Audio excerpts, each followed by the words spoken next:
뵙게 돼서 반갑습니다. 저는 이제 그 30만 부 이상 책을 판 철학 작가이기도 하지만은 현직 고등학교 철학 교사입니다. 그래서 학생들한테 이 논리적 사고의 기법과 이제 그 생각의 기술 뭐 이런 것들을 강의를 하는데요. 오늘 드릴 말씀은 뭐냐면 여기 나와 있듯이 생각을 많이 제대로 하는 법이에요. 먼저 이제 이거부터 말씀을 드리는데 니콜라스 카라는 그 저널리스트가 쿼티즘이라는 말을 만들어냈습니다. 쿼티즘이 뭐냐면요. 쿼터가 뭐죠? 4분의 1이라는 뜻이잖아요. 그러니까 1시간에 4분의 1이면 15분이잖아요. 집중력이 15분 이상을 지속 못되는 현상을 쿼티즘이라고 그럽니다. 언제부터 그랬을까요? 2007년에 스마트폰이 나온 이후부터 사람들의 집중력이 눈에 띄게 짧아졌습니다. 방송이나 텔레비전 드라마 같은 경우에도 예전에는 굉장히 2시간, 3시간씩 가는 긴 드라마가 나왔지만은 요새는 전부 다 짤로 바뀌었거든요.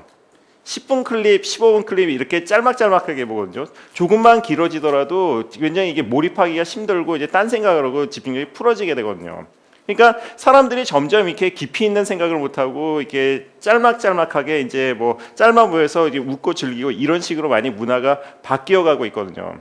그런데 이런 것들이 뭐 문제일 수도 있고 그냥 단순한 변화일 수 있습니다. 심리학자들이 뭐라 그러냐면요. 심리학자들이 하는 얘기 중에 하나가 우리가 정신질환이라고 얘기할 수 있는 거는 100명 중에서 한두 명 정도가 그런 질환을 갖고 있으면은 그건 병이라고 할 수 있어요. 그런데 100명 중에서 80명, 90명이 그런 증상을 보인다면 이건 뭐겠습니까? 문화의 변화죠, 그냥. 그러니까 집중력이 15분 이상 짧아지는 게 이게 뭐 문제 현상이라기보다는 어떻게 보면은 우리 문명이 스마트폰이 나온 이후에 점점 이렇게 짧아진 집중력의 어떤 그 영역으로 이제 가고 있다고 볼 수도 있어요. 그리고 이렇게 집중력이 짧아지는 데 많은 역할을 하는 게 요새 이렇게 매체에서 많이 추구하는 이 몰입 기술, 이머시브 테크놀로지가 많이 발달해서 그런 측면도 있습니다. 지금 말씀드린 몰입 기술이 뭐냐면요. 그냥 간단하게만 설명드리겠습니다. 드라마를 볼 때 재밌으려면 어떻게 해야 될까요? 드라마가 재밌으려면. 그렇죠. 감정을 쥐락펴락해야 됩니다. 아무런 감정 변화가 없이 쭉 이렇게 지나가는 드라마는 한 15분만 보고 있으면 이제 편안하게 잠들어 버려요. 끊임없이 감정을 쥐락펴락해야 되거든요. 그런데 여기 나오는 ECS라는 기법은 뭐냐면 감정을 쥐락펴락하는 기술이에요. 1980년대 중반에 식품공학자들이 세 개의 재료를 조합하면 아무리 배가 불러도 끊임없이 음식을 먹게 된다는 사실을 발견했습니다. 이게 1980년대 중반이거든요. 다들 아시는 내용입니다. 뭘까요? 이 세 가지 재료가. 단짠이라 그러잖아요. 설탕, 소금, 두 번째가 뭐죠? 지방. 설탕, 소금, 지방 세 가지를 조합해 놓으면은 아무리 배가 불러도 음식에 자꾸 손이 가게 돼 있어요. 그 디저트로 먹는 아이스크림을 떠올려 보십시오. 배가 잔뜩 부른 상태에서도 이제 스스로 혐오하면서 나는 돼지인가봐 그러면서도 계속해서 손이 가거든요. 설탕, 소금, 지방이 그런 역할을 하잖아요. 마찬가지로 위협, 섹슈얼 어필, 익숙한 패턴 이 세 가지가 조합이 되면요. 아무리 느슨하고 집중력이 풀어진 상태에서도 이게 뭐야 하면서 거기에 몰입해서 볼 수밖에 없어요. 이게 이모셔널 컴피턴트 스티뮬러스라 그러는데 감정을 유발시킴으로써 사람들을 집중시키는 방법인데요. 위협의 요소는 뭐겠습니까? 저는 학교 선생님이잖아요. 학생들한테 내일까지 숙제를 다 해오세요. 그러면은 숙제를 해올까요? 안 해올까요? 무시당할 가능성이 높습니다. 내일까지 숙제 안 해오면 벌점 500점이야! 어떡하죠? 학생들이 긴장합니다. 이게 위협이에요. 섹슈얼 어필은 제가 설명을 안 드려도 뻔한 거잖아요. 그죠? 이건 뭐냐면은 우리가 그 종족권식의 욕망이 우리의 본능이기 때문에 성적으로 호소감이 있는 것들은 확 다가올 수밖에 없어요. 그리고 마지막 익숙한 패턴이라는 건 뭐냐면요. 이거 약간 좀 이상하게 들릴 수도 있는데 슈퍼노멀 스티뮬러스라는 게 있습니다. 이 행동심리학에서 이걸 뭐 초정상 자극이라 그러는데요. 그 뻐꾸기는 알을 어디다 낳죠? 자기 둥지에 낳습니까? 다른 새의 둥지에 낳잖아요. 근데 신기하게도 새들이 자기 알이 아닌 뻐꾸기 알임에도 불구하고 자기 알을 다 던져버리고 뻐꾸기 알을 품어요. 부화시킵니다. 왜 그럴까요? 새 방송이니까 말을 그렇게 하면 돼요. 새 머리라는 그 욕설이 괜히 나온 게 아니에요. 그렇죠? 왜 나왔냐면 새들은 이 알이 좋은지 나쁜지를 판단하는 기준이 딱 한 가지밖에 없어요. 뭐만 문제 아세요? 맞습니다. 크고 때깔이 좋으면 훌륭한 알이라고 판단을 해요. 그게 초정상 자극입니다. 그러니까 전반적으로 이렇게 상황을 보고 판단하는 게 아니라 한 개의 자극만 보고 아 이게 괜찮은 알이다라고 판단해서 그 뻐꾸기 알을 품는 거예요. 굉장히 좀 이렇게 저열하고 지능이 떨어진 행동 같잖아요. 인간도 똑같습니다. 약간 좀 민망한 얘기인데 자 보십시오. 성인물에서 남성과 여성을 표현하는 방식을 보십시오. 성인물에 등장하는 여성들에서 강조되는 포인트는 뭡니까? 뽀얀 피부, 새빨간 입술, 그리고 성적으로 부각되는 장면들을 굉장히 크게 부각을 시키잖아요. 어때요? 이게 바로 익숙한 패턴이에요. 그러니까 뭐냐면 우리가 이게 너무 제가 지금 야한 예를 들었는데 익숙한 패턴은 이거 말고도 굉장히 많습니다. 예를 들어서 그 시골의 할머니가 끓여주신 된장찌개 냄새 뭐가 떠오르세요? 그냥 마음이 풀어지면서 이게 아 이거 좋은 거야 하면서 마음이 푸근해지면서 벌써 이게 감정이 올라오잖아요. 그러니까 뭐냐면 위협과 섹슈얼 어필과 익숙한 패턴, 사람들의 머릿속에 새겨져 있는 그 나름대로의 어떤 그 흥미 유발 공식을 섞으면 아무리 이렇게 주의력이 흩어져 있어도 아 이거 괜찮다, 보고 싶다 하고 주의력이 살아나면서 여기에 이제 몰입하게 될 수밖에 없는 거예요. 그리고 이제 두 번째 이제 BPL이라고 이건 최첨단 기법인데 자 보십시오. 딸기 3팩을 마트에서 사와서 앉은 자리에서 바로 먹으실 수 있는 분 계세요. 3팩이면 꽤 큰 분량입니다. 어때요? 한 팩의 절반만 먹어도 디스커스팅 그러고 더 못 먹을 거예요. 그죠? 사람이 먹는데 이게 한계가 있잖아요. 근데 재밌는 건 뭐냐면 이렇게 물리적인 실체는 어느 정도 하면은 질려요. 실증 나거든요. 운동도 테니스를 치는데 계속해서 치다가 3게임 4게임 치면은 이제 힘들어서는 못 칩니다. 그런데 추상적인 숫자로 바꿔놓잖아요. 그러면은 자기 욕망의 한계가 사라져 버려요. 돈이 그렇습니다. 딸기밭을 갖고 온다 그래서 그 자기가 딸기를 무한정 모을 수 있다 그러더라고요. 이만한 공간을 다 채우고 나면은 더 딸기를 쌓고 싶은 욕망이 없어요. 아무리 자기가 부자고 돈이 많다 그래도 쌀창고가 어느 정도 그득하면은 욕망의 수준이 그치거든요. 근데 돈으로 추상화된 숫자로 바뀌면은 그 욕망의 한계치가 없어져 버립니다. 이걸 이용한 게 BPL 기법이에요. BPL 기법을 잘 설명할 수 있는 방법이 뭐냐면 여기 나와 있는 여행사의 마일리지입니다. 마일리지가 이게 그 여행사에서 쓰지만 항공사에서 쓰지만은 백화점 카드 같은 데서도 많이 쓰거든요. 회원에 따라서 배지가 다릅니다. 배지가 뭐냐면요. 실버 회원, 골드 회원, 그 다음에 보통 뭐죠? 플래티넘 회원이라는 게 있잖아요.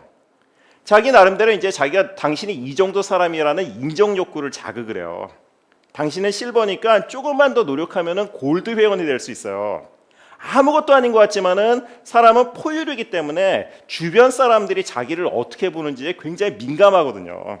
그러니까 내가 이거 실버보다 골드가 더 좋게 보이면은 그걸 따기 위해서 이거 괜찮네 하고 매달리는 거예요. 그리고 두 번째 포인트를 줍니다. 포인트가 뭐겠어요? 물질적으로 쌓는 거를 추상화시켜서 숫자로 바뀐 거예요.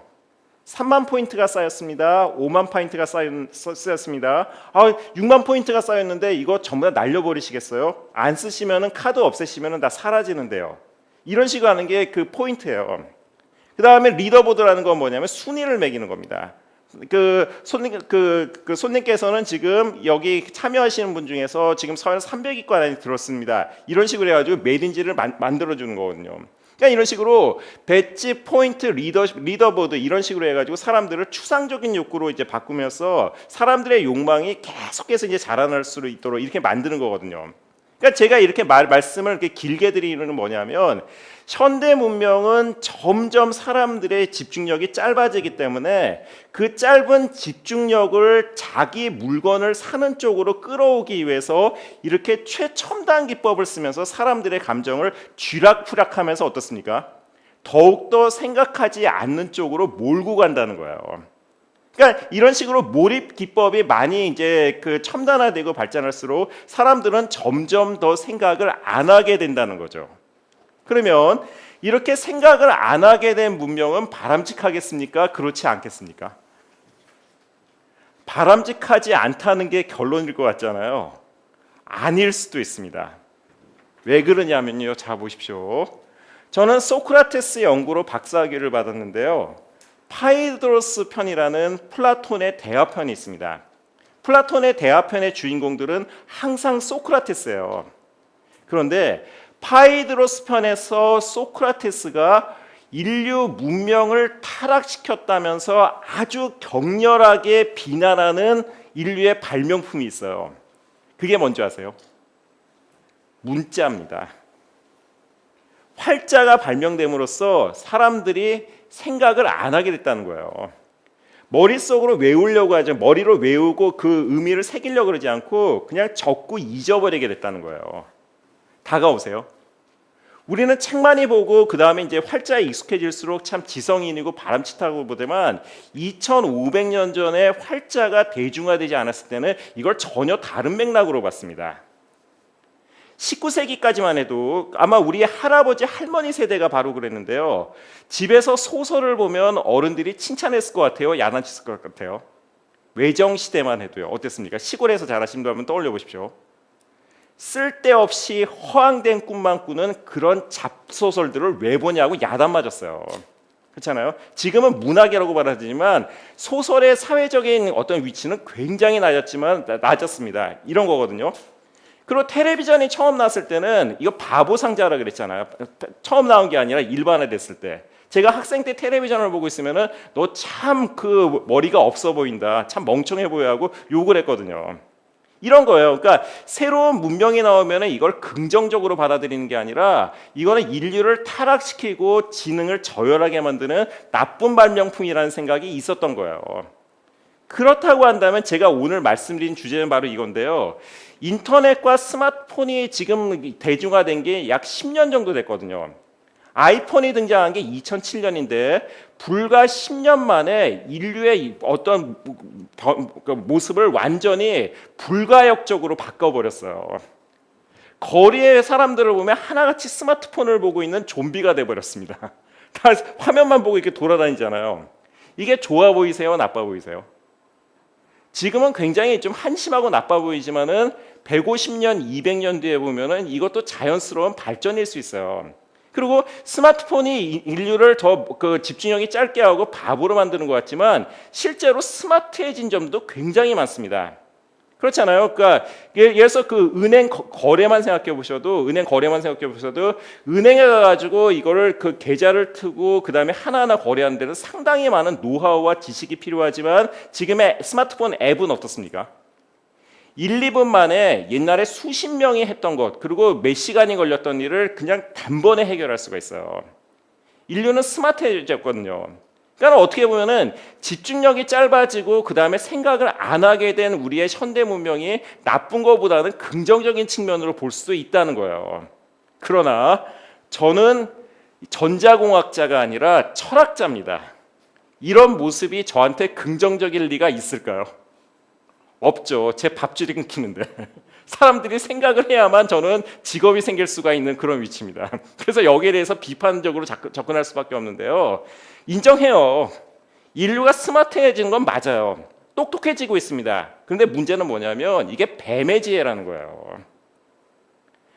뱀은 인류 문명에서 지혜의 상징입니다. 아담과 하와가 등장하는 창세기의 신화에서 하와를 유혹했던 동물이 뭐였죠? 뱀이었어. 아스클레피오스, 의학의 신이잖아요.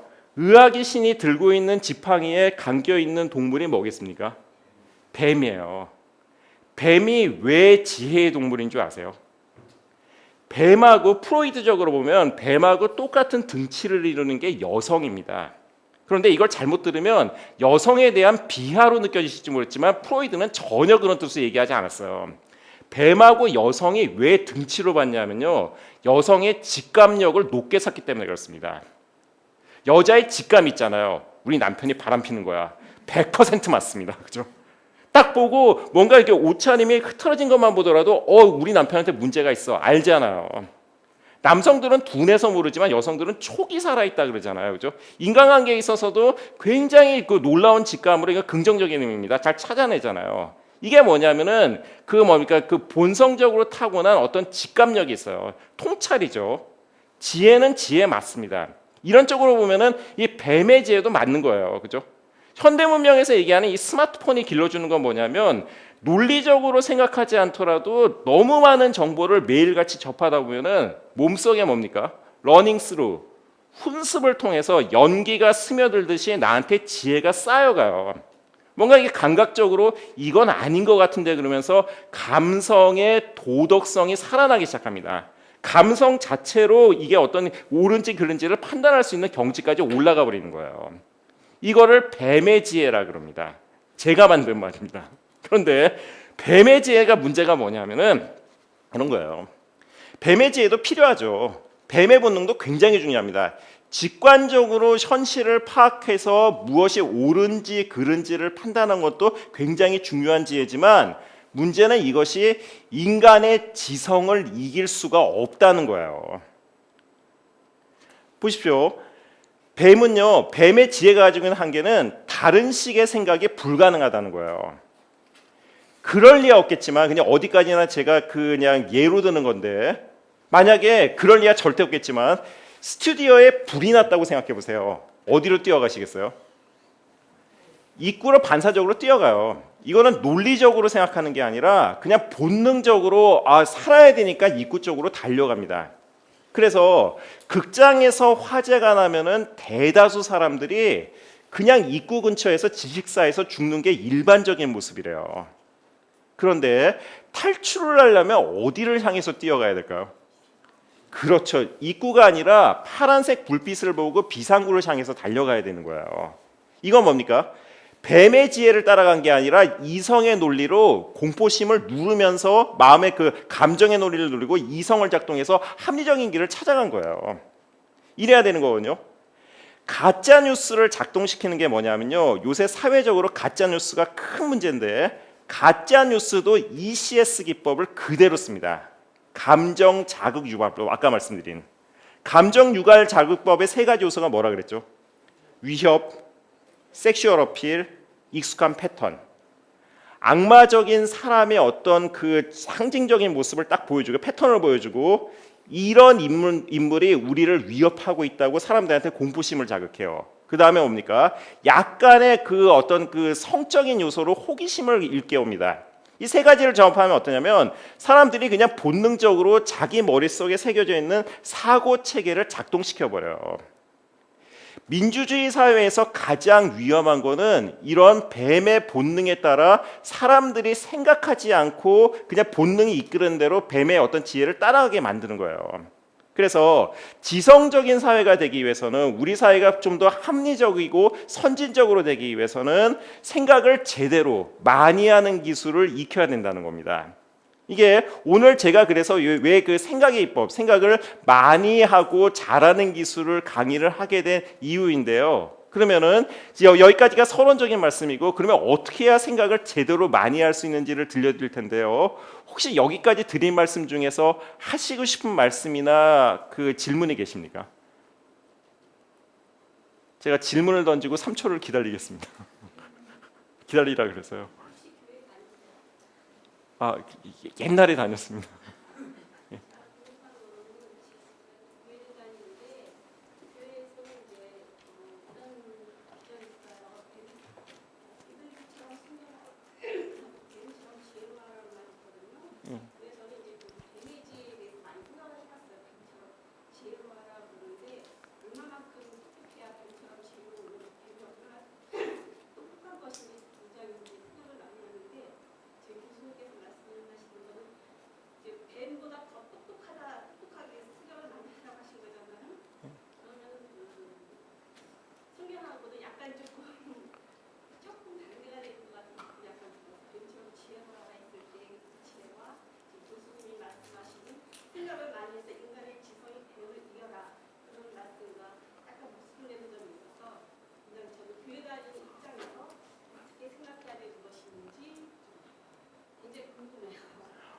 굉장히 멋진 질문이세요. 박수 한번 주시죠. 지금 성경에 나오는 그 비둘기 말씀하셨고 저 이제 뱀을 얘기를 하셨는데요. 제가 칼 구스타프 융으로 설명을 드릴게요. 칼 구스타프 융이라는 그 집단 무의식을 창시한 심리학자가 있습니다. 이 사람이 뭐라고 얘기를 하면 자 보십시오. 제가 빛으로 설명드릴게요. 우리는 지금 여기를 세상을 보고 있잖아요. 빛을 통해서 세상을 봅니다. 근데 재밌는 건 뭐냐면 빛이 우리가 보고 있는 전부가 아니에요. 우리는 보지 못하지만은 분명히 존재하는 빛도 있습니다. 다 아시는 거예요. 자 보십시오. 파장이 제일 낮은 빛이 적색이잖아요. 적색 밑에도 또 빛이 있습니다. 그게 뭐죠? 적외선입니다. 파장이 가장 높은 거는 보라색인데요.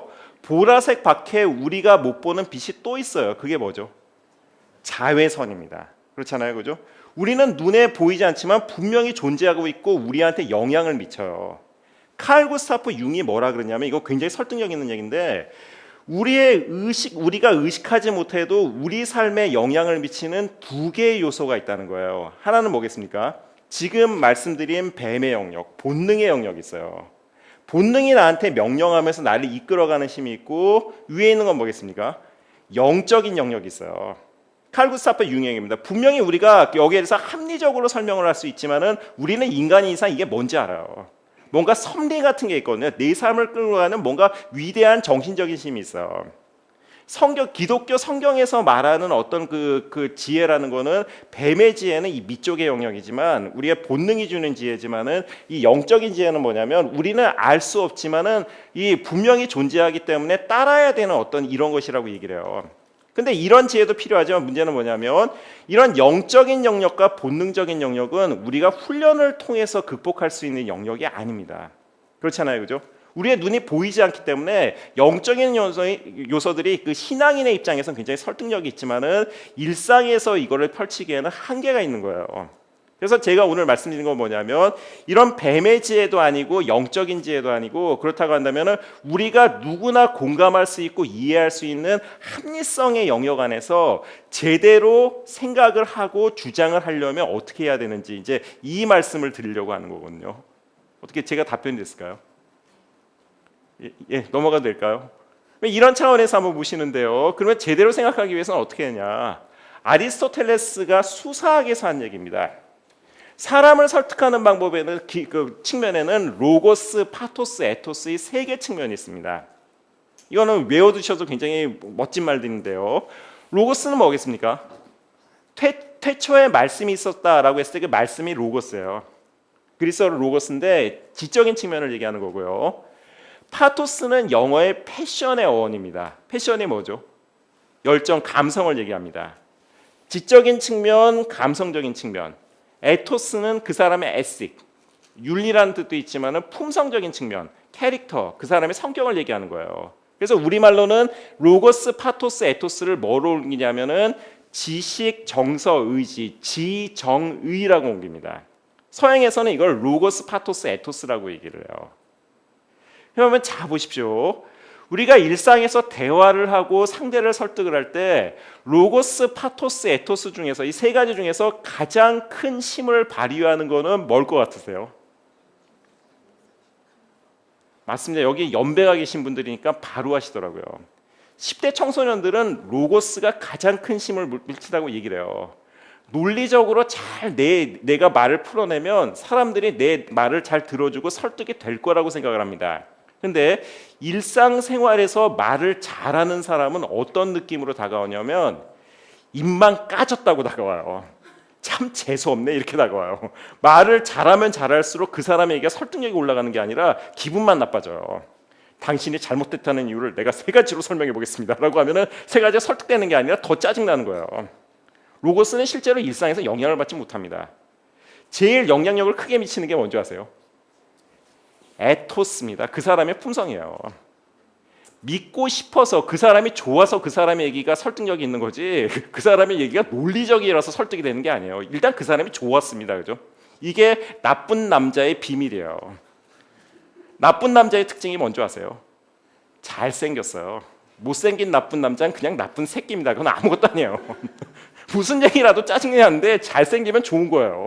뭔가 그 사람의 얘기가 믿고 싶은 거예요. 그죠? 이게 바로 에토스예요. 일상에서 에토스가 가장 크고 두 번째가 파토스가 영향을 미쳐요. 감정적으로 내 마음을 불안하게 하거나 행복하게 한 사람의 얘기가 끌리지, 이게 끌리지, 논리적으로 얘기하는 거는 한참 뒤의 얘기입니다. 일상에서는 이런 거예요. 광고 기법에서도 보면은 매력적인 배우를 쓰고요. 감성에 호소하고 논리는 그 다음에요. 그죠? 이 몰입 기술이 발달한 천재 문명에서는 에토스, 파토스, 로고스 순으로 이 어떤 사람을 설득하려고 그러고 이런 패턴을 가장 많이 쓰는 게 뭐죠? 인터넷에 떠도는 가짜 뉴스들입니다. 그런데 지적인 사람들은 판단의 기술이 어떻게 바뀌냐면 거꾸로 가는 거예요. 판사님들이 그렇거든요. 그 법관이 대한민국에서 가장 논리력이 뛰어나신 분들인데 법관이 판단할 때는요 에토스에 휘둘리지 않습니다. 법률 그 법학적인 훈련, 사고 훈련이라는 게 그렇잖아요, 그죠? 그 사람이 어떤 사람이 이런 행동을 했는지는 전혀 중요하지 않아요. 행위 그 자체만 봅니다, 그죠? 로고스에 따라서 판단해요. 이게 아주 고등 사고 기술이죠, 그죠? 그리고 감정에 휘둘리는 거는 오류라고 봅니다. 이건 일단 제껴놓는 거예요, 그죠? 감정을 버리고 그 다음에 에토스는 누르고 논리적으로 합리적인지만 따라서 최적의 방안을 찾는 게 이게 인류 최고의 발명품인 지성의 작용이라 그러는 겁니다. 그래서 오늘 제가 드릴 말씀은 뭐냐면 이순인데요. 로고스를 잘 작동을 시키면서 이 파토스가 던지는 감성의 유혹에 휘둘리지 않고 상대방이 주는 매력에 흔들리지 않으면서 가장 합리적으로 판단하기 위해서는 어떻게 해야 되냐. 이 기술을 로고스, 파토스, 에토스 이 세 가지 측면 설명드리는데 먼저 파토스, 정서적인 측면부터 설명드리도록 하겠습니다. 여기 혹시 스토커 계세요? 손 들어보시겠습니까? 스토킹 당해보신 적 있어요? 저는 고등학교에 24년을 있었습니다. 산전수전 다 겪은 베테랑 교사인데요. 저도 전문 상담교사 자격도 있거든요. 별의별 상담을 다 해봤지만 스토킹 상담은 답이 없어요. 제가 24년 동안 만난 스토커가 3명 있습니다. 제가 근무하는 학교 남학교예요. 남학교에서도 스토킹 사건이 벌어집니다. 남자가 남자를 좋아해요. 있을 수 있습니다. 그게 뭐 성차별적인 상황이 아니라 충분히 그럴 수가 있는데 문제는 합의되진 않은 관계가 아닌 경우에는 이건 당연히 범죄죠. 가해자를 찾아갔어요. 제가 그대로 흉내내 볼게요. 제가 스토킹 상담을 3번 해봤는데 3번 다 결과가 똑같습니다. 스토커들은 이런 특징이 있어요. 너가 뭘 잘못했는지를 제가 조근조근 얘기를 해줍니다. 상대가 뭘 잘못했는지 피해자 입장에서 얘기를 해주는 거예요. 너가 너무 무서워서 그 아이는, 너가 사랑하는 그 아이는 3일 동안 학교를 못 나왔어. 이렇게 힘들었는데 너는 이게 사랑이라고 생각하니? 설득력이 있어요, 없어요? 다가오잖아요, 그죠? 너가 너무 무서워서 그 집안 전체가 고민에 빠져서 가정이 깨지게 생겼다. 이건 너무하는 거 아니니? 이래도 너는 사랑이라고 생각하냐? 되게 사람들은 착하기 때문에 이 정도만 얘기해도 애들이 눈물 흘리면서 선생님도 잘못했습니다 하고 빌어요. 대부분의 학교 폭력은 이렇게 그냥 이렇게 훈육 속에서 자기가 가해자가 화해를 하고 용서를 구하고 끝나거든요. 그런데 스토킹은 그렇지가 않아요. 한 번도 예후가 좋았던 적이 없습니다. 어떤지 아세요? 제가 얘기를 하면 그 아이들의 표정이 어떻게 바뀌냐면 처음에는 스토커 아이들이 이러고 앉아있다가 제 설명이 길어지면 저를 고개를 똑바로 털고 저를 노려보기 시작해요. 이또 히로부미를 저격하는 안중근 의사 표정이에요. 결연합니다, 그죠? 몸을 부들부들 떨어요. 그래서 뭐라는지 아세요? 제가 그대로 흉내내 볼게요. 손으로 가슴을 움켜줘요. 이러면서 뭐라는지 아세요? 선생님, 저의 가슴은 뜨겁게 타오르고 있습니다. 사람이 사람을 사랑하는 이 진실한 감정이 왜 죄가 됩니까, 선생님? 저는 도저히 받아들일 수가 없습니다 하고 울부짖어요. 저 어떻게 하겠어요? 으아! 하고 뛰쳐나와 버려요. 이겨본 적이 없습니다. 저는 스토커가죠. 스토킹의 문제가 뭘까요? 감정이 절실하면 이게 이유가 될 거라고 생각해요. 화났을 때 한번 생각해 보세요, 그죠? 스토킹이 이상해 보이지만 우리 다 그래요, 그죠? 내가 말을 했는데 상대가 내 말귀를 못 알아들어요. 그러면 어떡하죠? 내가 화냈다는 거를 더 절실하게 드러내려고 그래요. 어떡합니까? 소리를 지르잖아요. 당신 뭐 하는 거야? 하고 소리를 지르잖아요. 그래도 내 말을 안 들어요. 그러면 어떡하죠? 씨하고 집어 던지잖아요, 그죠? 발로 차고 나가버리잖아요, 그죠? 스토커하고 뭐가 달라요? 감정이 절실하면 이게 이유가 될 거라고 착각을 하는 거예요. 그죠? 이 얘기입니다, 그죠? 그리고 감정은 어떤 효과가 있냐면요, 이거 치명적인 상처가 될 수가 있습니다. 일주일 전, 오늘이 저기 강의하는 오늘이 저기 수요일이잖아요. 그죠? 아, 목요일이죠. 목요일인데 일주일 전 목요일 점심에 뭐 먹었는지 기억하시는 분 계십니까? 식사하다가 그럴 리 없겠지만 거기 쥐꼬리가 나왔다. 못 잊어버리실 거예요. 이게 쥐꼬리야 그러면서 놀랬다면 기억을 해요. 그런데 보통 사람들은 일주일 전 점심에 뭐 먹는지 전혀 떠오르지 않습니다. 왜 그런지 아세요? 심지어 오늘 점심에 뭐 먹었는지도 거의 기억이 나지 않아요. 왜 그런지 아세요? 감정이 흔들리지 않은 거는 기억에도 생성이 되지 않아요. 이게 기억의 그 감정이 하는 역할이거든요. 그런데 이런 식으로 아마 상대가 굉장히 폭력적으로 나의 감정을 뒤흔들면 이거는 정말 씻을 수 없을 정도로 두뇌에 박혀버리는 거예요. 이거 어떻게 해요? 상대한테 내가 얼마나 절실하고 그리고 내가 원하는 게 많은지를 보여주는 방법은 상대의 감정을 이게 뒤흔드는 방법이거든요. 그런데 분명히 말씀드리지만 이런 식으로 감정을 흔드는 거는 이거는 범죄 행위고요. 어떠한 경우에도 문명 사회에서 감정을 이유로 인정하는 경우가 없습니다. 법적으로도 그렇잖아요. 내가 너무 화나서 상대를 때렸다. 이게 법적으로 인정을 받습니까? 못 받습니까? 못 받아요. 그건 뭐냐면 사람들이 이거는 자기가 짐승의 수준으로 추락한 상황이기 때문에 짐승이 받을 만한 형벌을 사람한테 내리는 거예요. 너는 우리에 갇혔듯이 감옥에 갇혀야 된다. 이성을 작동시키지 못하는 사람이다. 이렇게 하는 거거든요. 그래서 한 가지 기억하시는 건 뭐냐면 이 감정의 논리는 어떠한 경우에도 이유가 될 수가 없고요. 그렇다고 한다면 이런 감정의 독재에서 벗어나기 위해서는 우리가 어떻게 해야 되는지를 제대로 아셔야 된다는 겁니다. 그러면 어떻게 해야 되냐? 지금 강의가 40분 정도 진행이 됐는데요. 지금 강의 태도가 굉장히 좋으십니다. 뭐가 느껴질까? 지성인의 향기가 느껴지죠. 초등학교 1학년들은 10분만 지나도 벌써 교실에 아노미 상태에 빠져들어요. 그죠? 누구도 그 상황을 통제할 수가 없습니다. 왜냐하면 본능이 그래서 그래요. 세로토닌이라는 호르몬이 있고요. 두뇌 호르몬이 있고 아드레날린이라는 호르몬이 있어요.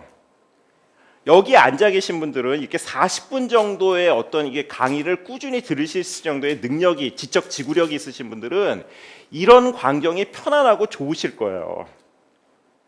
남자 고등학생들한테 이런 광경에서 3시간 동안 산책을 해라 그러면 어떡하죠? 선생님 축구공을 주시겠습니까? 아니면 스마트폰이라도 하면서 하소연을 할 거예요. 못 견딥니다. 아드레날린적 쾌락이에요. 그죠? 아드레날린은 흥분을 시키는 물질이고 세로토닌은 마음을 안정시키고 편안하게 만드는 물질입니다. 아드레날린적 욕망은 훈련시킬 필요가 없어요. 우리 본능이 그 자체로 좋아합니다. 아까 ECS라고 그런 것, 위협, 섹슈얼 어필, 그 다음에 익숙한 패턴, 이 3가지는 타고난 거기 때문에 이 장면을 보면 그냥 흥분돼요. 그러니까 이게 약간 좀 야한 장면으로 보면 이것도 고육하지 않아도 사람들이 좋아하면서 예쁜 배우네 하면서 이렇게 이게 빨려들어요.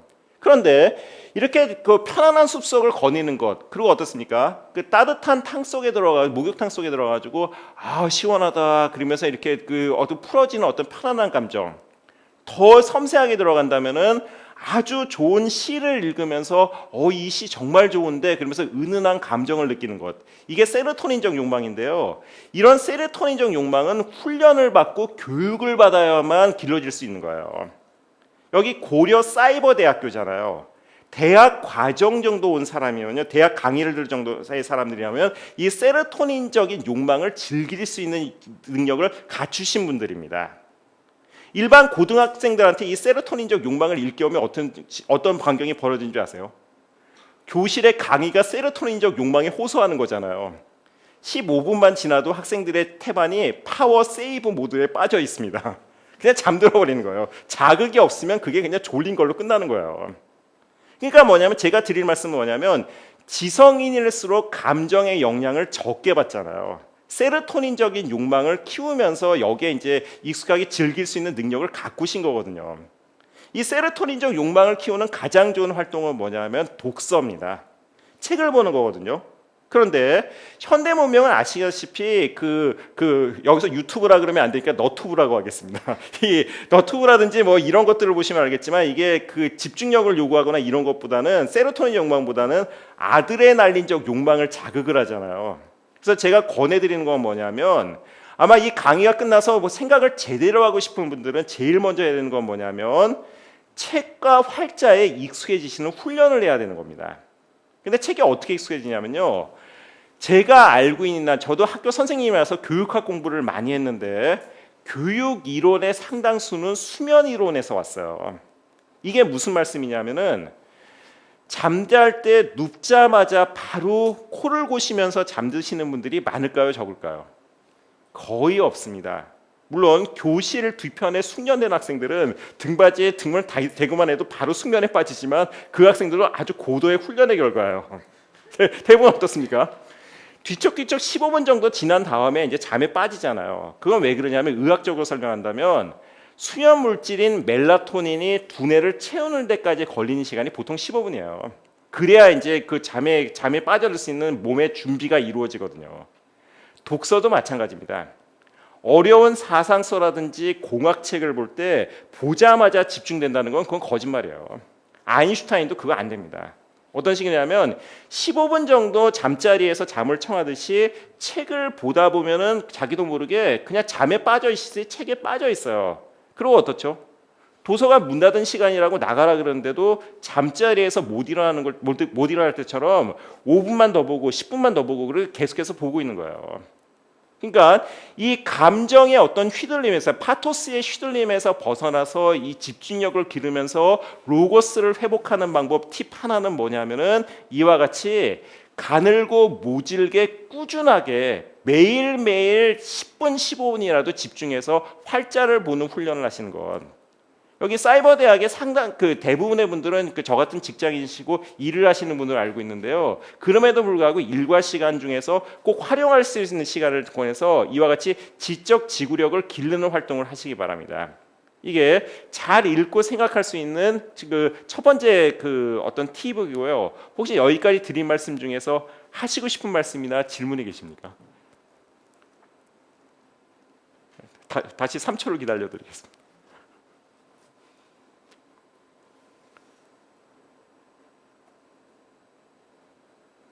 예, 넘어가도 될까요?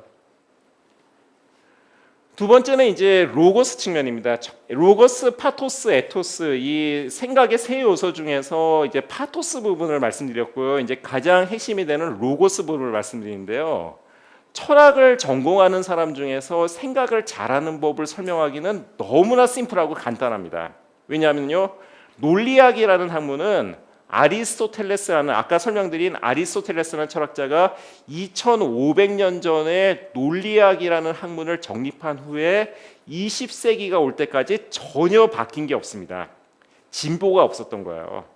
진보가 없었다는 건 무슨 얘기냐면 그만큼 완벽한 체계로 구축되어 있다는 겁니다. 세상의 그 어떤 논리도 따져보면요, 이 네 마디밖에 없어요. 모든 논리는 이 네 마디가 전부입니다. 주장하고 싶은 게 뭐야? 근거가 있어? 그렇잖아요, 그죠? 근거가 없으면 그 자체로 설득력이 없는 거잖아요, 그죠? 주장하는 게 뭐야? 근거가 있어? 근거가 있다면 이게 적절한 근거야? 근거가 적절하면 어떻습니까? 이게 충분해 설득하기에. 이 네 가지밖에 없어요. 주장이 뭐냐? 근거가 뭐냐? 근거가 적절한가? 근거가 충분한가? 이 네 가지인데요. 이 네 가지는 굉장히 단순해 보이지만 이 네 가지를 삶 속에서 계속해서 훈련하면서 몸에 체득해 나가는 게 제대로 생각하는 기술이에요. 별게 아닙니다. 군대 갔다 오신 분들 군대에서 제일 힘들었던 게 무엇이었어요? 저는 군대에서 가장 힘들었던 게 저는 군대를 늦게 갔습니다. 대학원 나이다 갔는데요. 25살에 갔는데 제일 힘들었던 기억으로 갖고 있는 게 태권도예요. 태권도가 왜 힘들었냐면 육체적으로 힘든 것보다는 짜증이 났습니다. 하루 종일 품새 반복하잖아요. 찌르고 맞고 이런 거 반복하잖아요. 하면서 이제 저도 철학을 전공한 사람으로서 반발이 있는 거예요. 아니 조선 민주주의 인민공화국 그 군대를 이기려면 차라리 진짜 실용적으로 쓸 수 있는 권투라든지 이런 걸 가르쳐 주지. 아니 태권도를 배워서 어떻게 적을 이길 수 있냐 이런 생각을 한 거예요. 생각해 보세요. 적하고 싸우는데 저놈 좀 세구나 태극 3장으로 해볼까 하고 싸웁니까? 더 세니까 태극 7장을 써보겠다. 이거 안 하잖아요. 근데 이걸 왜 하냐고요. 그런데 제가 이 말씀을 왜 드냐면 제가 1996년에 중동고등학교에 임용돼서 그때가 27살이었는데 태권도의 효용을 그 해에 바로 알았어요. 일본의 어느 고등학교하고 우리 학교하고 자매 결혼을 했습니다. 당시에 어떠냐면 홈스테이를 서로 했어요. 일본 학생들이 우리나라에 와가지고 이제 활동을 하고 우리 학생들이 일본에 가서 활동을 하는데 일본 학생들하고 우리나라 학생들하고 모여 있는데 딱 보면서 아 태권도가 이렇게 효용성이 있구나 하는 걸 바로 알았어요. 한일 학생들이 싸웠다는 의미가 아닙니다. 그 17살, 18살 아이들이니까 금방 친해지잖아요. 말이 안 통해도 바디랭귀지로 금방금방 친해지더라고요. 쉬는 시간에 서로 이제 그 일본 학생은 일본말을 쓰고 우리나라 학생은 우리말을 쓰면서 뭐 어떻게 의사소통을 하는지 모르겠지만 다 의사소통이 가능하더라고요. 그죠? 그러면서 장난을 치는 거예요. 근데 재밌는 게 뭐냐면 자 보십시오. 싸우는 게 아니라 장난 상황이에요. 일본 학생이 막 이렇게 얘기하다가 이제 말이 안 통하니까 몸을 쓰잖아요. 딱 때리려고 그러잖아요. 그러면 우리나라 학생들은 거의 대부분이 태권도를 어렸을 때 배웠잖아요. 어떻게 할까요? 이렇게 하면은 몸에 배운 대로 가로막기로 이렇게 막아요. 이렇게 막으면서 이렇게 누르면서 웃어요. 일본 학생들은 어떤지 아세요? 이렇게 때리려고 하잖아요. 이러고 피래요. 결과가 어떨까요? 이게 실전이었으면 진짜 싸움이었다면 뻔하잖아요. 품새라는 게 이런 거예요. 품새라는 게 이 자체로 봤을 때는 참 무의미한 어떤 형식적인 동작을 반복하는 것 같지만 일단 몸에 배기 시작하면 엄청난 위력을 발휘하는 거예요. 우리가 대학 교양 강좌에서 하는 대부분의 글쓰기 강좌는 사실 이 네 가지 패턴을 몸의 기억으로 완전히 배기하는 겁니다. 생각을 잘하는 거라고 잘하는 방법을 얘기할 때 많은 분들이 착각하는 게 뭐냐면 암기하고 생각은 서로 다른 거라고 생각을 하지만 사실 두 개는 같은 길이에요. 제가 철학과에서 철학을 전공하면서 가장 많이 했던 활동이 뭔지 아십니까?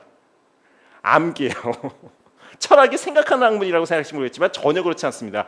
무지막지하게 엄청나게 많은 것들을 외웠어요.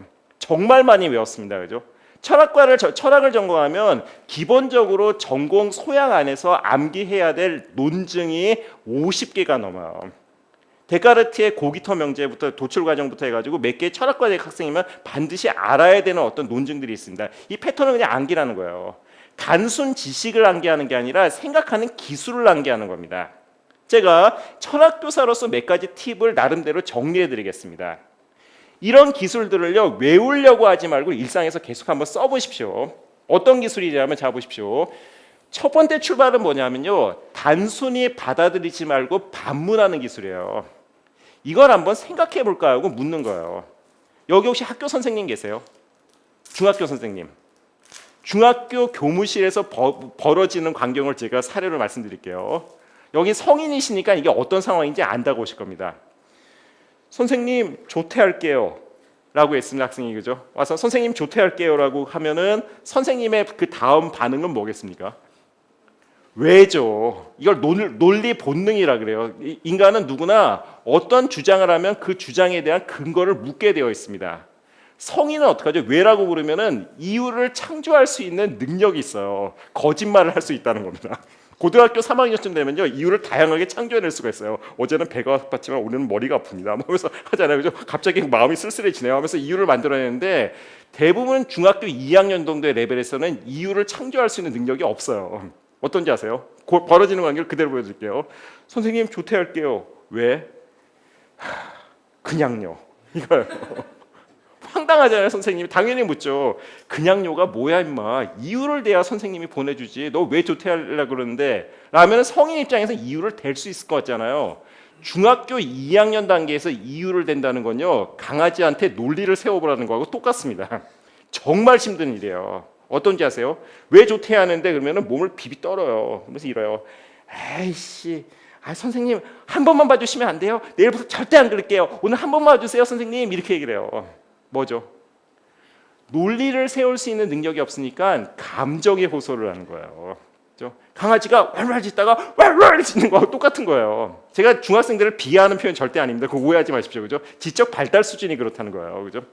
그러면 어떡하겠어요? 이런 상황에서 애가 계속해서 감정적으로 호소하면은 선생님도 짜증이 나가지고 너 안 돼 임마 하고 소리를 지르거든요. 그러면서 이제 서로 이제 안 좋은 관계가 벌어지는 겁니다. 애들이 뛰쳐나가고 이런 관계가 벌어지는 거거든요. 그런데 이런 상황을 피하기 위해서는 어떤 식의 교육이 필요하냐면 실제로 철학 선생님들이 이런 방법을 피는데 그냥 제가 쓰는 방법입니다. 그대로 들려줄게요.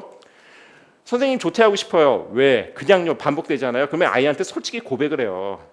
너 정말 조퇴하고 싶구나. 애가 눈을 반짝하면서 예 선생님 하고 얘기를 하면요, 저도 솔직히 고백을 합니다. 나도 너 조퇴시켜주고 싶어. 나라고 너 하루 종일 보고 싶겠니? 하고 솔직히 제 마음을 얘기를 해요. 그런데 내가 너를 그냥 보내주면 나도 교장 선생님한테 혼나지 않냐. 그러니까 우리 한번 머리를 맞대고 왜 너가 조퇴를 해야 되는지 그 이유를 한번 찾아보자고 얘기하는 거예요. 애가 처음에 황당해하지만 선생님이 내 편이라고 생각하기 때문에 이제 이유를 찾기 시작하거든요. 근데 생각보다 애가 이유를 자기 얘기로 하는 게 쉽지가 않아요. 그래서 선생님이 그러니까 9개기 하듯이 20곡이 하듯이 이렇게 애한테 팁을 줍니다. 너 혹시 집에 편찮으신 분이 없니? 어머니가 아프세요. 어디가 아프셔? 저 때문에 머리가 아프시대요. 아 그렇구나. 그럼 어머니가 머리가 아프신데 병간에 오실 분이 없구나. 그러니까 예 그래요. 그래 병간호 분이 없으니까 병간호에 대해서 제가 지금 조퇴를 해야 되는구나. 너가 그래서 예 맞아요 선생님. 그러면 너가 한번 얘기를 해봐. 너 입으로. 지금 어머니가 머리가 아프셔서 병간호를 해드려야 되는데 병간호할 분이 없습니다. 그래서 조퇴를 해야 됩니다. 그 한마디만 하면 내가 너를 보내줄게. 지금 그 마디 해볼래? 그러면 그 아이가 할 수 있을까요? 못할까요? 못해요.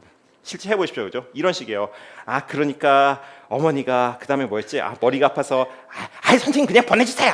이런 식이에요. 감정적으로만 흘려냈기 때문에 논리 한마디가 그렇게 어려운 거예요. 집안의 어르신들도 똑같습니다. 그죠? 나이 70, 80이 되신 분인데 평생 소리 질렀을 뿐이에요.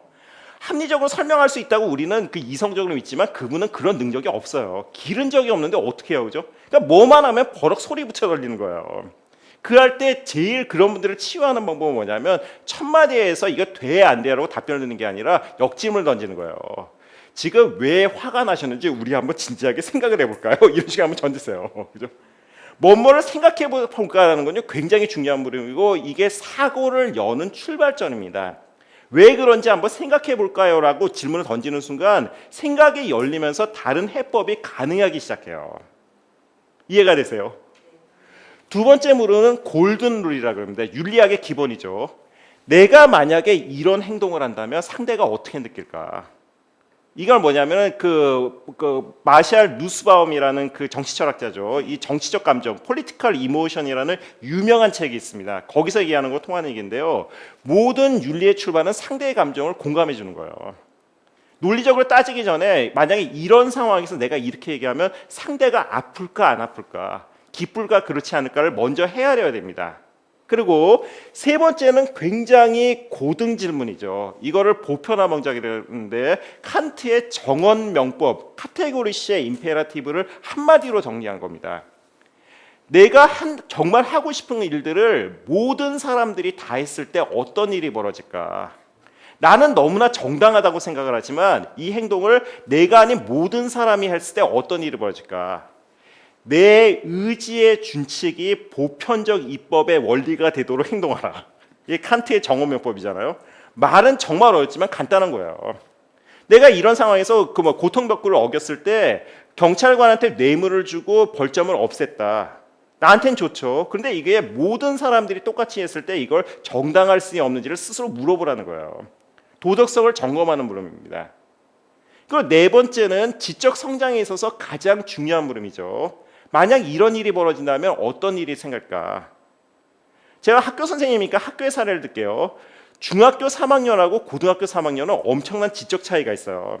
고3 교실에서는 웬만해서 주먹으로 싸우는 일이 거의 벌어지지 않습니다. 왜일까요? 학생들이 결과를 생각하기 시작하거든요. 내가 쟤를 때리면 벌점 30점에 치료비 300만 원 부모님 소환, 그러면 졸업이 어려워지지 하면서 생각이 득동해요. 그러면서 어때요? 마피아식 어법을 구사하죠. 내가 너를 애정을 가지고 지켜볼 거야. 그러면서 집에 갈 때 뒤를 조심해라. 그러면서 말싸움을 하지 주먹을 날리지 못해요. 중학생들은 어떻죠? 일단 애를 때리고 생각은 선생님이 해줘요. 너 지금 무슨 일을 했는 줄 아니? 그러면서 그때부터 눈물을 흘리면서 반성을 하잖아요. 고등한 사람은 뭐냐면 일이 벌어지기 전에 후가를 생각을 하는 거예요. 트럼프와 김정은의 차이가 여기에 있습니다. 말은 쉽게 할 수 있지만 말에는 후가가 따르는 거예요. 문명 사회에서는요, 그 정치적인 레토릭이 왜 발달을 하냐면 이 말이 두는 법적인 책임이라든지 후가를 두려워하기 때문에 굉장히 정교한 표현을 씁니다. 그죠? 그런데 문명 사회가 아닌 데는 그런 야만적인 표현이 국가 방송에서 그냥 등장하는 거예요. 이런 차이가 있습니다. 그리고 빠른 속도로 설명드리면 다른 대안은 없을까요? 너무 한 방향으로 밀었을 때 이 필로소퍼, 철학자들이 하는 건 뭐냐면 다른 대안을 툭 던져보는 거예요. 한 방향으로 몰입하면 이것만 보이지만은 이거 외에 다른 건 없어요 하고 틀어보는 기법이고요. 굉장히 간단하고요. 그 다음에 뭐뭇은 이치해라는 말이란 거예요. 이 스컬러터론법은 뭐냐면은 스콜라라는 건 중소의 수도승들을 얘기를 합니다. 간단하게 말씀드리면 제가 러프한 설명인데 중세의 저기 수도자들이 그 훈련할 때 어떻게 했냐면 A라는 관점에서 주장을 펼치잖아요. 나는 신을 변호하는 입장이에요. 상대는 신을 부정하는 입장입니다. 그러면 어떠냐면 신을 변호하는 입장에서 수도사가 막 자기 주장을 폈으면 그 다음 단계가 뭐냐면 한 30분 토론한 다음에 반대 입장에서 이 주장을 다시 펼쳐요. 이 수도사가 그죠? 신을 부정하는 입장에서 수도사가 자기 스스로의 주장을 반론을 피는 거예요. 왜 이런 주장을 할까요? 이런 과정을 반복하면서 자기 생각의 오류를 없앨 수 있기 때문에 그렇습니다. 이거는 사고를 검증하는 과정에서 이거를 데벌스 애드버키트라는 표현이 있죠. 악마의 변호사라는 것. 여기 혹시 로스쿨을 다니시는 분들이 있으면 모르겠지만은 로스쿨에서 많이 하는 훈련 중에 하나잖아요. 어떤 주장을 하든지 간에 그 주장에 무조건 반대만 하는 변호사가 있어요. 이걸 악마의 변호사라 그럽니다. 그러니까 뭐냐면 법적 논리를 정교하게 만들기 위해서 최대한 그 논리에 대해서 반론을 피는 기술입니다. 이게 이치에 맞냐? 반박할 건 없는 게 이거 다른 기술이고요. 마지막 두 말은 제가 굉장히 중요한 물음으로 강조드리는 건데요. 이 마지막 두 개만 알고 있으면 인생이 망가지는 경우가 없습니다. 무슨 말씀이냐면요. 제 그냥 구체적인 사례를 말씀드리겠습니다. 제 말이 너무 빠른가요? 예, 조금만 더 빠르게 하겠습니다. 저기 시간이 없어서. 무슨 말씀이냐면 자 보세요. 최고의 명문대학을 간 애가 있었어요. 한 15년 전 얘기입니다. 이 학생을 면접 준비를 시키는데 정말 디베이팅을 잘했어요. 4명이서 얘기를 하는데 대한민국의 빈부격차에 대해서 토론을 했습니다. 놀라지 마십시오. 그 최고의 명문대학의 최상위권을 가는 해의 그 주장, 그 아이의 그 논점은 뭐였었냐면요. 이거 좀 말하기도 창피한데 가난한 자들은 전부 죽어야 합니다. 그게 그 아이의 논점이에요. 쇼킹하죠. 걔 앉아서 계속 이런 말도 안 되는 얘기를 하는데 저를 포함한 학생 3명, 4명에서 50분 동안 이 학생을 공격했는데 그 아이의 주장을 무너뜨리지 못했어요. 너무나 논리적으로 정교합니다. 그죠? 그래서 빈부격차에 대해서 여러 가지 관점에서 얘기하면서 뭐 이렇게 그 호혜론이나 이런 걸 다 이용해서 하는 거예요. 50분 동안 그 아이가 논변이 너무나 완벽했어요. 어떻게 해야 될까요?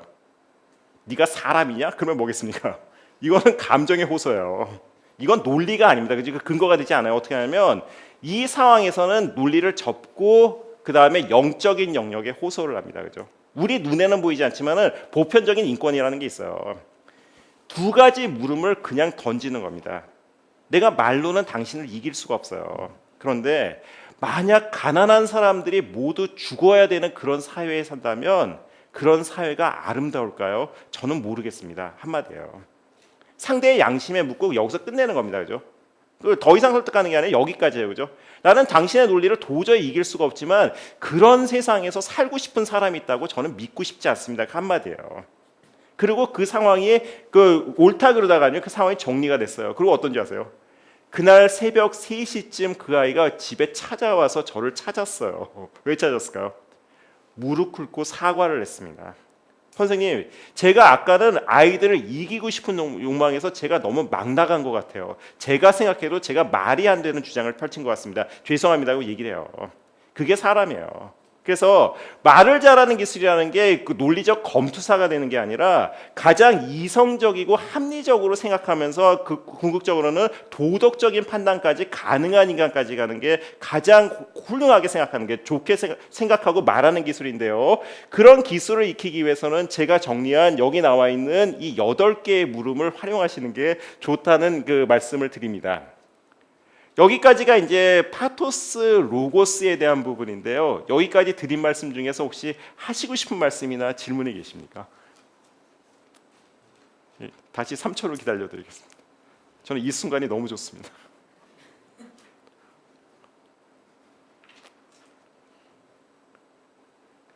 예, 넘어가도 될까요? 그러면 이제 마지막으로 생각을 잘하는 기술은 이제 에토스 측면에서 설명을 드리는데요. 자 보십시오. 생각을 잘하는 법은 이와 같이 제가 설명드린 논리적인 기법을 훈련하는 방법도 있어요. 시간이 많으시면 그러면 되고 아니면 대학에서 비판적 사고라는 과목을 들으셔도 괜찮습니다. 논리와 사고 같은 과목들이 요새 교양 과목으로 많이 개설되어 있거든요. 아마 이 사이버 대학에서 그런 과목이 있을 거예요. 이런 방법도 있지만 더 좋은 거는 흉내내는 방법이에요. 학교를 안 다니셨다 그래서 그분이 지혜가 없는 건 아니잖아요. 시골의 노인분들을 한번 떠올려 보십시오. 할머니들, 그죠? 노인은 지혜롭잖아요. 학교를 전혀 안 다니시고 심지어는 글자를 읽을지 모르지 않아도 그분 특유의 지혜가 있어요. 그분의 지혜는 어디서 나왔을까요? 어른들을 보고 배운 거예요. 우리의 지혜도 마찬가지입니다. 우리가 사회생활이나 이 학교를 다니면서 교실에서 배우는 것도 있지만은 상당수는 사람들의 모습을 보면서 그 속에서 배움을 얻잖아요. WWJD가 뭔지 아세요? 선생님 아십니까? 교회 다니시니까. 개신교에서 많이 쓰는 용어죠. What would Jesus do? 이럴 때 예수님이라면 어떻게 했을까? 행동이 헷갈릴 때는 예수를 소환해 보는 거예요. 예수님을 소환해서 내가 이 행동이 맞는지 틀린지를 설명해 보는 겁니다. 그죠? 종교가 다르셔도 상관없습니다. 이럴 때 석가모니 부처님 같은 경우에는 어떻게 판단하시고 행동을 하실까? 묻는 거예요. What would Jesus가 바로 이런 의미입니다. 그죠? 훌륭하신 분이 있다면 자기가 정말 존경하는 분이 있다면 이거를 사숙이라 그러죠. 마음속에 그분을 품고 그분처럼 한번 행동을 해보는 거예요. 영국에서는 이걸 메소드 기법이라 그럽니다. 그 배역의 역할 속에 자기가 몰입해서 이 상황에서 가장 합리적인 행동이 뭔지를 한번 생각을 해보는 거예요. 스티븐 잡스가 굉장히 그 유행을 끌 때 굉장히 사회적으로 어떻게 지금은 돌아가셨지만 스티븐 잡스 유행할 때 스티븐 잡스 동영상을 보기만 해도 어법이 바뀌어요. 굉장한 효과가 있습니다. 그걸 보면서 배우거든요. 저도 스티븐 잡스 동영상을 굉장히 많이 봤습니다. 물론 그분보다 머리가 다 벗겨지지 못했지만 그렇습니다. 근데 이런 거거든요. 자기가 닮고 싶은 사람을 보면서 이제 이게 연습을 하시는데 한번 떠올려 보십시오. 그 주변에 저분처럼 말하고 싶다라는 분이 계세요. 그분의 행동을 해보내 주시고요. 그리고 제가 오늘 추천드릴 분은 이 소크라테스라는 사람이에요. 철학자의 아버지라 그러죠. 그리고 여기 소크라테스의 변명 진리의 숫자는 제가 쓴 책입니다. 그리고 그 아폴로기아라는 소크라테스의 법정 변론을 변호한 책이고 대한민국에서 가장 좋은 번역본인데요. 그렇게 믿고 싶습니다. 근데 책인데 이걸 왜 설명드리냐면 소크라테스는 이런 특징이 있어요. 이 네 가지 특징인데 첫 번째는 팩트를 팩트 자체로 받아들일 수 있는 능력이 있어요. 의외로 쉽지가 않습니다. 벌거벗은 임금님 그 얘기 누구나 다 아시잖아요. 임금님이 벌거벗었다는 걸 다 알고 있지만 누구도 그걸 얘기를 못하지만 어린아이는 어떻죠? 임금님이 벌거벗었어라고 얘기할 수 있는 이 용기라기보다는 순수함이 있어요. 생각을 제대로 하기 위해서는 이런 자세가 가장 중요합니다. 팩트를 오염 없이 팩트 자체로 보는 것. 가능하시겠어요? 어린아이는 가능하지만 나이가 40이 넘어가면 이게 거의 불가능합니다. 내가 돈 때문에 그러는 건 아니지만 그러면 돈 때문에 그러는 거예요. 거의 예외 없습니다. 그죠? 제가 초과수당 때문에 이 주장을 하는 건 아니지만요. 그러면 초과수당 때문에 그러는 거예요. 자기의 욕망이 자기의 어떤 그 논리를 너무 많이 왜곡시켜요. 팩트를 팩트 자체로 보이지가 않습니다. 그죠? 이런 거예요. 부부싸움 할 때 한번 보세요. 똑같은 상황을 놓고 자기식으로 해석을 해버려요. 이게 생각만큼 쉽지가 않습니다. 그런데 이와 같이 팩트를 팩트 자체로 볼 수 있는 능력은 어디서 생기냐면요. 논리 자체만 바라보는 거예요. 소크라테스의 대화법을 보면요, 이 특징이 뭐냐면 소크라테스를 주인공으로 한 플라톤의 대화편이 30편 정도 되는데 30권 정도가 되는데 이 30개의 어떤 주요 에피소드 중에서 그 어떤 대화에서도 소크라테스가 상대를 비난하는 장면이 거의 없어요. 소크라테스 변명이 딱 한 번 나옵니다. 아주 짧게 상대를 비난하는 용어가 나오지 사실 이게 없어요. 어떤 식으로 상대를 공격이 아니라 그 논쟁을 벌이는 줄 아세요? 이걸 헤럴드 기법이라 그래요. 헤럴드 기법이 뭐냐면 헤럴드는 논리학자 이름인데요. 헤럴드 기법은 뭐냐면 상대의 주장을 반박하는 게 아니라 호기심을 갖고 그 사람의 다음 주장을 또 물어보는 거예요. 이런 식입니다. 그죠? 이래서 유명 정치인 A를 처벌해야 된다고 왜 처벌을 해야 되죠? 이런 식이에요. 아, 돈을 착복했다고 처벌한다 그러면은 이런 비슷한 사람들은 다른 사람들 다 착복을 해야 되는가 어떻게 생각하세요? 이거요. 이거를 대한민국에서 가장 잘하시는 분을 저는 손석희라고 얘기할 수 없으니까 S 아나운서라고 부르겠습니다. 이런 분의 대화를 보면요 감정적으로 흔들리지 않잖아요. 노무현 돌아가신 대통령도 전에 이게 보면요, 굉장히 논리가 그런 식이거든요. 그러니까 청문회 때 청문회 스타로 떠올랐던 그 무렵 보면은 할 때 상대를 비난하는 게 아니라 그 다음 주장을 그냥 쫓아가요. 이걸 해럴드 기법이라고 합니다. 논리만 따라하고 논리만 보면서 이 안에서 허점이 있는지 없는지를 찾아가면서 그 허점을 이게 바라보면서 그 다음 주장 점검해 보는 거예요. 상대를 그러니까 에토스를 지우고 논리만 바라보는 겁니다. 근데 이게 가능한 게 뭐냐면요. 세 번째는 뭐냐면 철학에서 Principle of Charity라 그럽니다. 자비의 원칙이라 그러는데요. 상대를 믿는 거예요. 이게 논리를 피는데 가장 중요합니다. 그죠? 상대를 공격하기 위해서 내가 논리를 피는 게 아니라 상대가 너무 훌륭한 사람이기 때문에 상대의 주장을 좀 더 완벽해 만들기 위해서 내가 오류를 교정해 주겠다는 생각으로 접근하는 방법이에요. 그죠? 변호인과 검사가 사실은 똑같은 일을 하는 거라고 보시면 됩니다. 그죠? 검사도 논리의 허점을 찾지만 변호사도 논리의 허점을 보완하는 역할을 하는 거잖아요. 그죠? 관점만 다를 뿐이에요. 논리를 좀 더 이렇게 분명하게 만들려면 어떻게 하겠어요?